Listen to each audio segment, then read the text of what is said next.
For the second part of this question, they're making us find out the angle x. They're saying in the interval of minus 2 pi, this is crucial, minus 2 pi to 2 pi, solve sine x over 1 plus cos x plus 1 plus cos x over sine x equals to minus 4 over root 3. From the first part, in test papers, if you are unable to find the first part, you can still use the information from the first part. As they said, this whole thing, this whole expression, is equal to 2 cosec x. They've already told you, and you've hopefully worked it out on how that is. But for this question, all you need to know is this all equals to 2 cosec x. And that equals to minus 4 over root 3. This should give us a good starter on finding out this angle x. When you're finding out an angle, you need to bring it in the sine, cos or tan form, because those are the only available options on your calculator. So you're going to have to change this into your sine using your identity of cosec x equals to 1 over sine x. So this becomes 2 over sine x equals to minus 4 over root 3. Get rid of this 2 by dividing the sides by 2. So now you're going to have 1 over sine x equals to minus 4 over 2 root 3, which then gives you minus 2 over root 3. You need to have sine x on its own. You can't have 1 over sine x. So you're going to have to divide by, you're going to have to flip the fractions essentially. So you're going to make this minus root 3 over 2.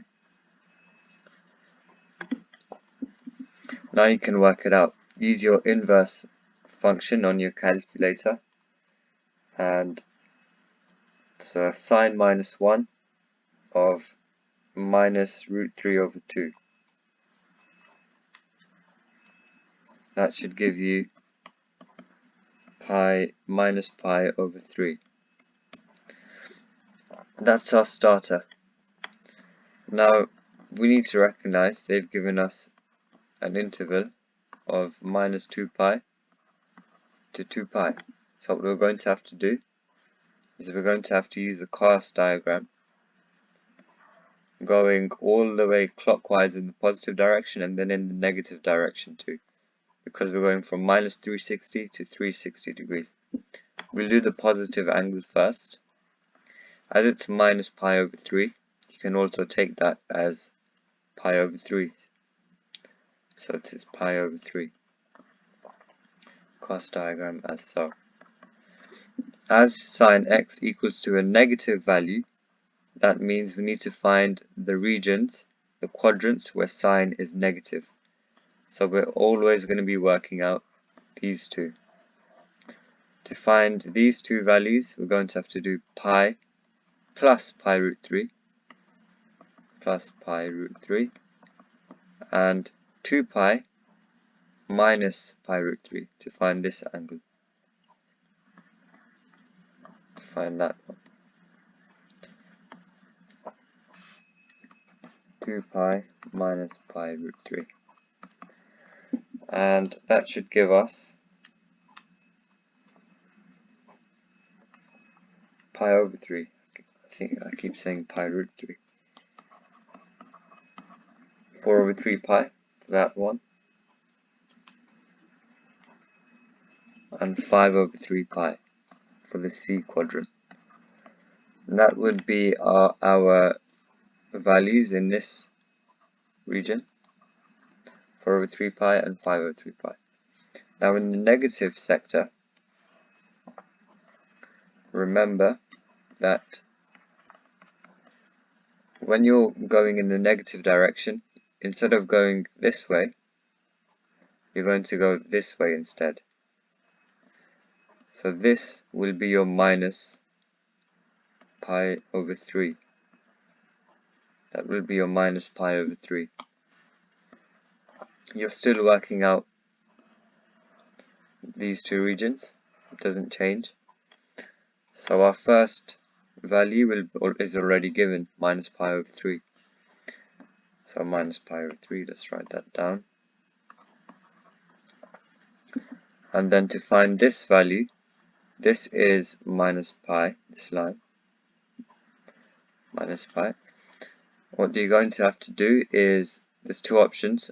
Either you can do pi minus pi over 3, which is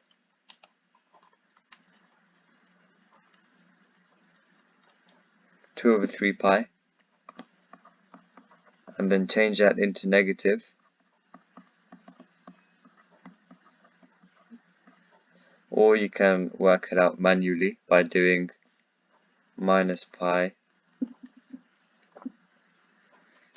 minus pi minus pi over 3 minus pi over 3 to find this angle, equals to minus 2 over 3 pi. You know you have the correct answer because you would be getting a negative, you should be getting negative values over here. So minus 2 over 3 pi is our other answer.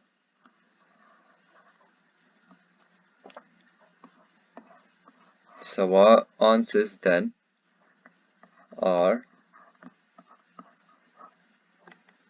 minus 2 over 3 pi,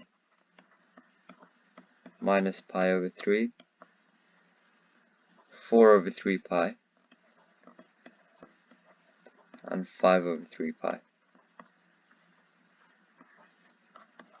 The reason, yes, these are the angles in our region, finding it in the C and T quadrant from minus 360 to 360.